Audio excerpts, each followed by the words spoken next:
नौकरानी एक घर के लिए कितनी जरूरी होती है, आइए देखते हैं। अरे बहू, ये देख, सारा साबुन बर्तन में रह गया। ये नौकरानी कोई काम नहीं करती, गंदा काम करके चली जाती है और ढेर सारा पैसा ले जाती है। अरे मम्मी जी, उसने तो साफ किया ही था। मेरे ही हाथ से इस ग्लास में सर्फ गिर गया था। अरे बस कर झूठी, उसे बचाने के लिए सारी जुगत लगा ले, लेकिन मैं तो इसे निकाल कर ही रहूंगी। हमारे जमाने में ना कोई नौकरानी थी और ना ही ये चिकने बर्तन। चूल्हे के जले बर्तनों को राख रगड़ कर साफ किया करती थी मैं। अरे माँ जी, मैं कहाँ बचा रही हूँ उसे। और वैसे भी आजकल नौकरानी जरूरत नहीं, स्टेटस सिंबल बन गया है। अब आप बताओ, मैं मुन्ना को नीचे घुमाने ले जाऊं तो लोगों से क्या बोलूं? झाड़ू पोछा खुद लगा रही हूँ। लोग सीधा यही पूछते हैं कि कौन सी नौकरानी काम कर रही है तेरे घर पर। अरे बस कर, ये भी कोई बात होती है? मम्मी जी, आप नहीं समझेंगी। शाम को नौकरानी घर आकर काम कर ही रही होती है कि सास को कहती है, माँ जी एक बात बोलूं, बुरा न मानना। अरे वैसे तो मुझे तेरी शक्ल ही पसंद नहीं है, बात क्या खाक पसंद आएगी। अरे माँ जी, सुन तो लीजिए क्या कह रही है। तो मैंने कौन सा उसका मुंह पकड़ लिया है? अरे माँ जी, वो लाल साड़ी पहनती हो ना, ना पहना करो। सास का गुस्सा अब तो सातवें आसमान पर होता है। अरे वाह जी वाह, क्यों ना पहना करूं? और तू होती कौन है ये बताने वाली कि मैं क्या पहनूं क्या ना पहनूं? अरे माँ जी, पूरी बात तो सुन लो, वो बोलना क्या चाह रही है। अरे बुरा न मानो आंटी जी। अरे कौन है आंटी? अपनी उम्र देखी है तूने? 2-4 साल ही छोटी होगी मुझसे और मुझे आंटी बोल रही है। बहू सर पर हाथ रख लेती है। अरे अच्छी खासी उम्र दराज हो और आंटी ना बोलूं? मैं तुम्हारी बहू से भी 4 साल छोटी हूँ। क्यों दीदी? बोलती भी क्या, एक तरफ सास यानी पति की माँ, तो दूसरी तरफ नौकरानी जिसके बिना घर का काम नहीं चल सकता। वो दरअसल माँ जी की शादी पे बहुत जल्दी हो गई थी ना। अच्छा ये झगड़ा छोड़ो, ये बताओ तुम माँ जी को लाल साड़ी पहनने से क्यों मना कर रही हो?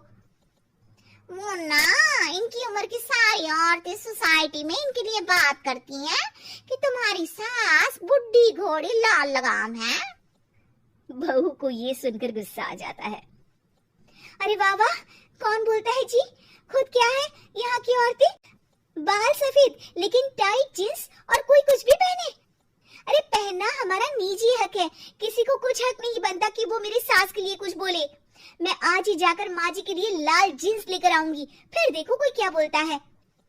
अरे चुप लाल जींस। अरे सुन नौकरानी की बच्ची, जाकर बोल दे उन लोगों से कि उन लोगों की तरह मैं उड़ती नहीं फिरती हूँ घर बार छोड़कर।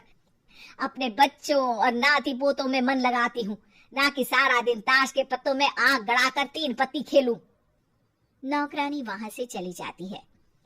वैसे बहू, नौकरानी के क्या फायदे हैं ये तो पता नहीं, लेकिन सबसे अच्छा तो ये कि पता चल जाता है कि कौन किसके लिए क्या बोल रहा है। सोसाइटी में तेरा नौकरानी रखने का इरादा बिल्कुल ठीक था। अगले दिन उन लोगों के घर की बेल बजती है। बहू दरवाजा खोलती है कि सामने कुछ औरतें खड़ी होती हैं। अरे बहू, कहाँ है तेरी सास? बुला जरा। अरे बहन जी, आप सारी एक साथ आइए आइए, कैसे आना हुआ? अरे 3 पत्ते खेलने आई हैं, क्यों खेलोगी?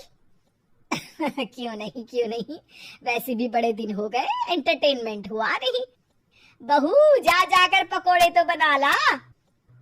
अरे बस करिए, आगे कुछ पीछे कुछ। वैसे तो कहती है कि परिवार पर ध्यान देती है, हमारी तरह 3 पत्तियां नहीं खेलती। हमने कौन सा परिवार छोड़ दिया? सास सक पका जाती है। अब ये किसने कहा? मैं तो कहती हूँ कि मैं भी थोड़ा बाहर निकलूं। आपने ही तो कमला नौकरानी से ये सारी बात की थी। सास और बहू को अब सारी कहानी समझ आ जाती है कि सोसाइटी की औरतें क्यों भड़क रही हैं। माफ करिए आंटी, मैं छोटी हूँ लेकिन फिर भी पहले तो आप लोगों ने माँ की लाल साड़ी का मजाक उड़ाया था ना। हाँ हाँ उड़ाया था, लेकिन उससे पहले तो तुम लोगों ने हमारी जीन्स के बारे में बात की थी। अरे क्यों ना पहने हम जीन्स, तुम्हारे पैसों की थोड़ी ना है। सास और बहू सर पकड़कर बैठ जाती है। देखा बहू, ये खेल कर गई तेरी नौकरानी, यहाँ की बात वहां तो वहां की बात यहाँ। दोनों किसी तरह औरतों को समझा बुझाकर घर भेजती है और कसम खाती है कि नौकरानी को नौकरानी ही रहने देंगी।